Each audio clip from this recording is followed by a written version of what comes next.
चोली के दिल रही ना पीरे वो खता छल फोर कौन चापी रे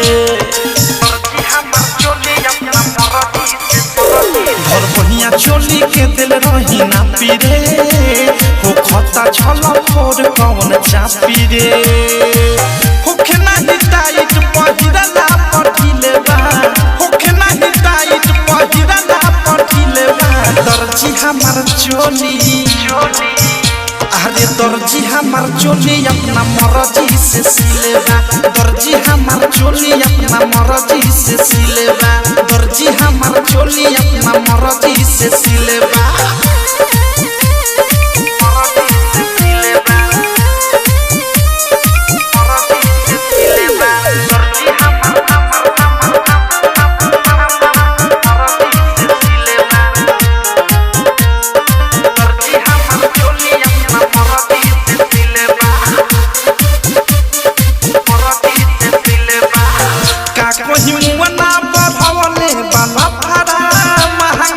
मखमल के कपड़ा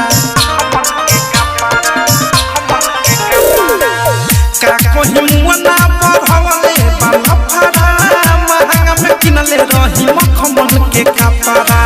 चोलिया के पीछे बनवले ना दिलबा चोलिया के पीछे बनवले ना दिलबा दर्जी हमार चोली अरे दर्जी हमार चोली अपना मर्जी से सिलेबा दर्जी हमार चोली अपना मर्जी से सिलेबा दर्जी हमार चोली अपना मर्जी से सिलेबा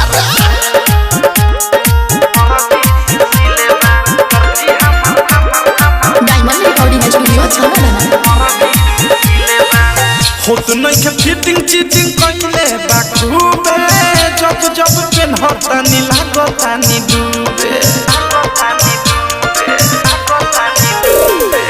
होत नहीं के फिटिंग चीटिंग कइले बा खूबे जब जब पेन हता नी लागता नी डूबे औध से में हुक दुख ताया खिलेबा राइटर थारू अनुराग दुख ताया खिलेबा दर्जी हमार चोली दर्जी हमार चोली अपना मर्जी से सिलेबा दर्जी हमार चोली अपना मर्जी से सिलेबा दर्जी हमार चोली अपना मर्जी से सिलेबा और बढ़िया चोली के दिल रही ना पीरे वो खता छल फोर कौन चापी रे होखे नाही टाइट पहिरला पठिलेबा होखे नाही टाइट पहिरला पठिलेबा दर्जी हमार चोली